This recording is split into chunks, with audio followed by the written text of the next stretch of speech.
পালন করবে এবং আগামী দিনে পরিচ্ছন্ন রাজনীতি যার হাত ধরে আমরা এগিয়ে নিয়ে যাব সেই নেতা ভোলাব ইউনিয়নের বিএনপির নেতা জনাব আব্দুল মামুন ভাইকে মূল্যবান বক্তব্য রাখার জন্য আমি বিনীতভাবে অনুরোধ জানাচ্ছি।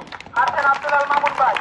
মামুন ভাইয়ের ভয় নাই, রাজপথ ছাড়ি নাই, মনির ভাইয়ের ভয় নাই, বাবু ভাইয়ের ভয় নাই, মায়ের ভাইয়ের ভয় নাই, বুড়ো ভাইয়ের ভয় নাই। বিসমিল্লাহির রহমানির রহিম। বিসমিল্লাহির রহমানির রহিম। আমি বরাবরই যখনই বক্তৃতা দিই খুব বেশি আসলে উপস্থিত কারা আছেন সেটা বললে আসলে সময় নষ্ট করতে চাই না।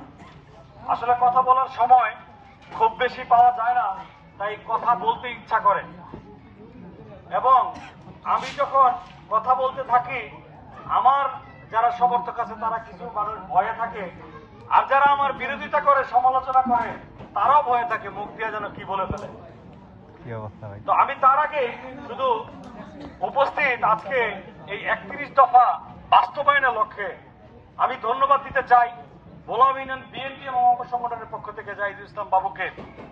মনির ভাইয়ের যোগ্য নেতৃত্বে গড়া আদর্শ এক ছাত্র নেতা জাহিদুল ইসলাম বাবু মনির ভাইয়ের নির্দেশনা পাওয়ার পর থেকে আমরা যেদিন মনির ভাইয়ের কাছে আমাদের নেতৃবৃন্দের দাওয়াত ছিল আমরা গিয়েছিলাম, মনির ভাইয়ের নির্দেশনা যেদিন দিয়েছিল আমরা অনেকে হয়তো ঘরে বসে আছি, আমি দেখছি বাবু রূপগঞ্জের এই প্রান্ত থেকে ও প্রান্ত চষে বেড়াচ্ছে বন্ধুগণ।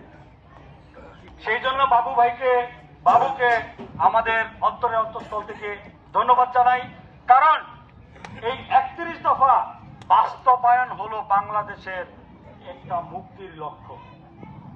1972 থেকে 75-এর যে অপশাসন এবং দুঃশাসন মুক্তি দিয়েছিল জিয়া রহমানের এরকম দফা, কত দফা ছিল? 19 দফা ছিল।